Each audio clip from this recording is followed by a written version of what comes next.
What an amazing day it has been so far for the Courage to Heal Summit. I'm really excited for our next guest, Chantale Chunga. Chantale, I'm going to let you take it from here. Thank you, Lima, for giving me this opportunity to be on this platform and to share my story and to inspire. My name is Chantale Nyonka. I am a registered nurse, a mindset transition coach, and an award-winning author to my memoir, On My Way Back to Yesterday, A Journey to Authenticity. But beyond all those titles, that's not who I truly am. I am that woman who had to heal to align with her true self. I am that woman who had to forgive deeply to find her way back to herself, to find her way back to who God truly created her to be. Today, I'm here not to impress you with all the titles and all of that. Today, I'm here to be real with you and to invite you to the truth, to my becoming, because healing begins when we stop hiding from our realities. Healing begins when we stop pretending that we are fine. Healing begins when we stop and face a truth and conquer a truth and take over.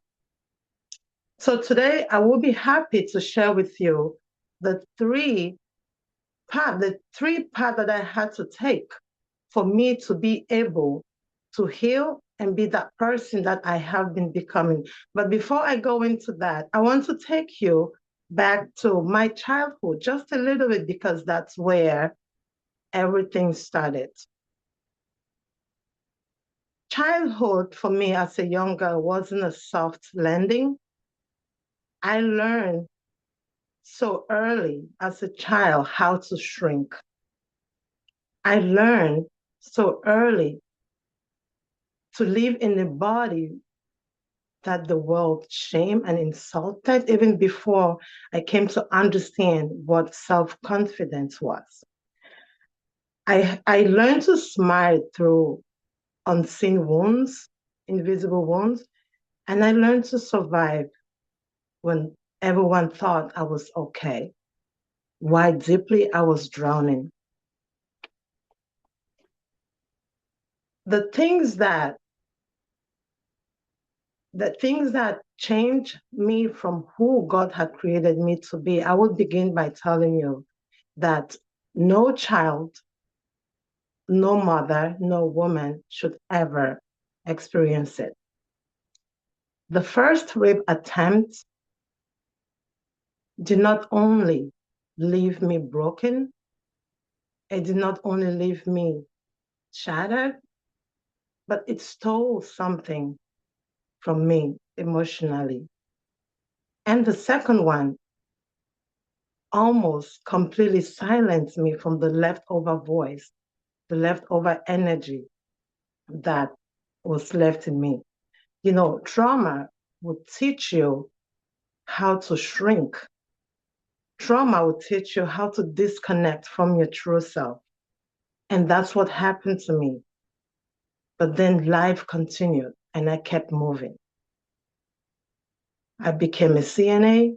I became a licensed practical nurse. I became a registered nurse. I became the director of nursing. But I was growing, I was building success over wounds. I was an unhealed human being. And then the worst came with motherhood when I watched my one year old son being burned with on his face, a third-degree burn to his face, his chest, his arm. Watching his skin fall off, his bones left me left me shattered, okay, left me broken. I thought I saw my world crumbling before me. As if that wasn't enough. Having my husband on that sick bed for my second child when he was just 1 month old, And me still healing from that surgery that I had and having the doctors tell me that he wasn't going to make it. At that point, I thought that God was just punishing me for some things that I did not know, for some crimes that I didn't know if I committed them or not. But at that point, I was completely a different person. I had disconnected from my spirit. And people around me thought I was strong. People around me thought I was brave. But that's because the real person had left. The real person had left the body that they were seeing. So I cried. I prayed. I was weak. I was a lost soul. People thought I was a successful woman because of what they saw on the outside. But there was nothing left in me. I cried every day. I begged God to help me. I begged God to come to my rescue. I turned to alcohol to help me numb the pain. But then the pain kept coming back. And came my turning point one day. I was sitting in the bathroom just brushing up and just wondering what kind of world I was in, what kind of misery I was in, and what was going on. And I saw that person on the mirror looking at me. All I saw was pain. All I saw was a shadow of some woman who had worked so hard, who had gone through a lot to achieve all the things that she had achieved, yet she felt empty, yet she felt emotionally empty. And that was when that courage from somewhere came upon me and said, today is the day. I can no longer take it. I broke down in tears and I cried and I said, today is the day. And that brought me, or that brings me to the very first strategy that helped me to pave the path to my healing, to my overcoming, and to my becoming. I had to turn back and look at my pain in the face. I had to turn back and face all the things that I had been suppressing just because I was in denial, just because I just wanted to keep going and to make the world thought I was fine. It was a conscious awareness. I wasn't just looking back at those pains just for looking sake. I was looking back at those pains with intention because I wanted to confront them. I wanted to really understand who I truly was. I wanted to reconnect back to who I was born to be, with all the dreams that I had, but still I could not do them because that was no longer the person that God had made me to be. So that first step that I took, which at the time was unconscious, I did not know it was intentional awareness, was when I was able to face the pain, to face the denial, the suppression when I lost my father and I resorted to drinking because I was in denial that he passed and I wasn't able to be there. To suppress the pain that I had suppressed, that my son was in the ICU while I was in school and that I was back and forth from school to the hospital halls and they all know me there. But I just suppressed it. I had to review all those things. I had to go back to those journeys and review them and see what happened and see where I dropped out and to refill those pain to be able to heal. Because like I said earlier, healing it starts the moment that you stop running away. It starts the moment you stop and you face your truth and you deal with them with intention. And that's when healing started to happen to me. The second one, I had to forgive.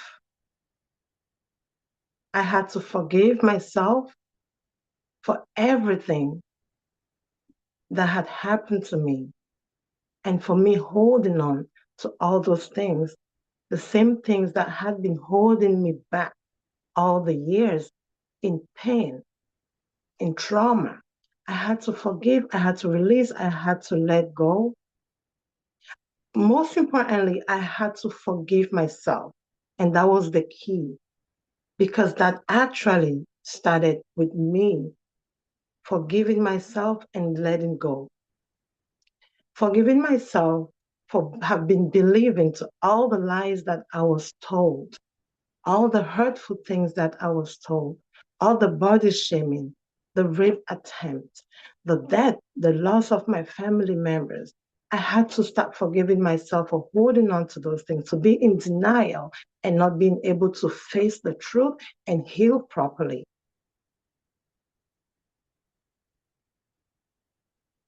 That was the second stage of my healing and overcoming, and of course, my becoming.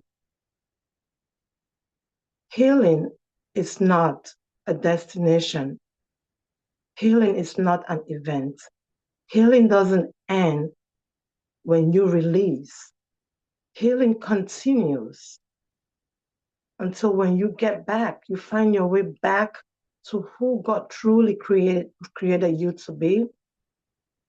Healing continues when you reconnect with your authentic self, when you reconnect with that spiritual level of you, because I believe we are all created in God's image, and anything that comes from God's image is nothing far from what God truly is. And so healing continues when you reconnect with that spiritual level of yours. And that's when you ignite that purpose. And that was when I was able to start noticing who I truly was. And that actually brought me to my purpose. It actually brought me to start believing, to start having that clarity of who I was born to be, of the things that God had assigned me to do, all the transformation that God wanted to prepare me with all the things that had happened to me to the point that I was, and start to, to embark on my purpose. And so that was the third step.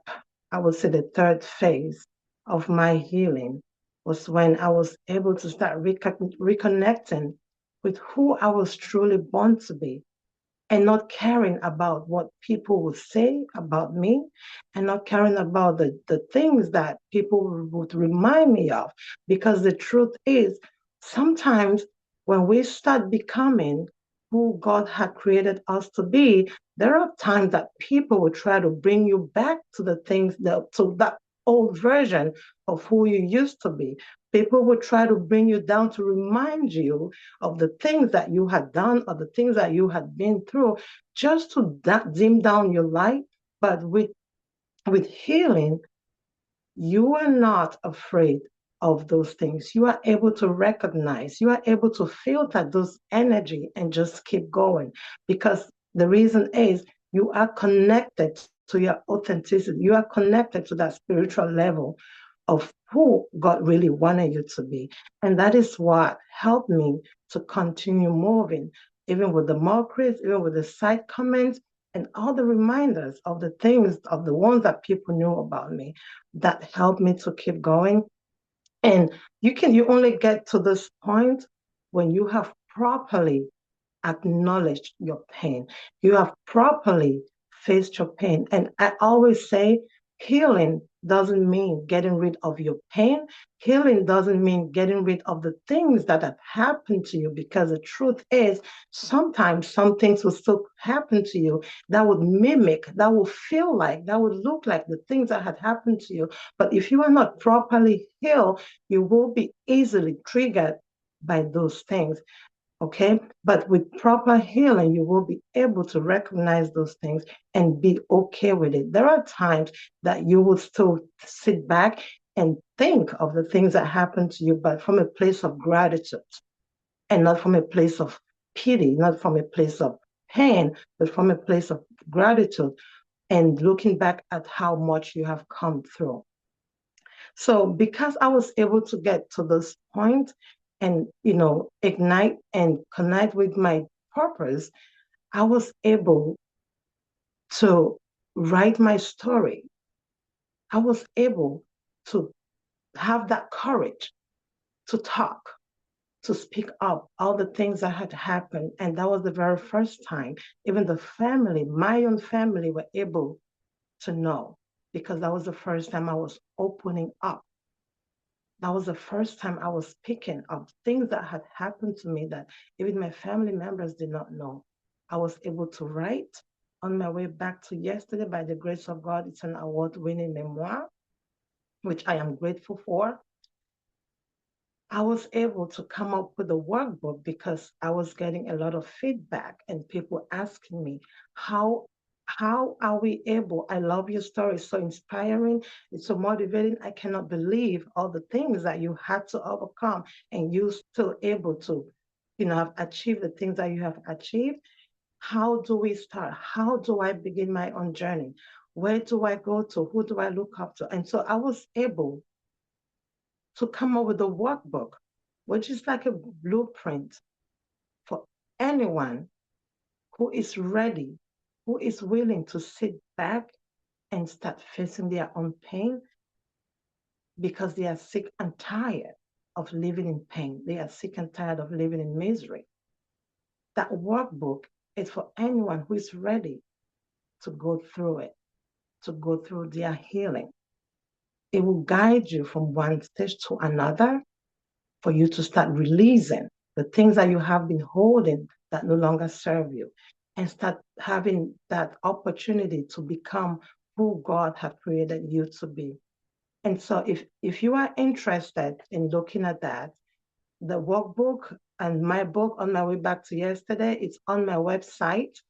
If you are interested in reading it and to know more, because of the nature and the time frame, I could not really go into much, but I believe that something that I have said today will be a turning point, um, with someone who have been asking questions, who's been wondering, who's been feeling lost, how to go about it. I hope that something, a word, maybe a line that I've mentioned today will be your own turning point. And so at this point, I just want to say thank you for listening. I want to say thank you for, for living on purpose. Thank you for everything that you have been doing to, as far as healing goes. I keep saying that healing is a lifelong process. So we should continue to heal. We should continue to use our story to impact and transform those that are where we used to be. And thank you so much. I'm grateful for being here once again.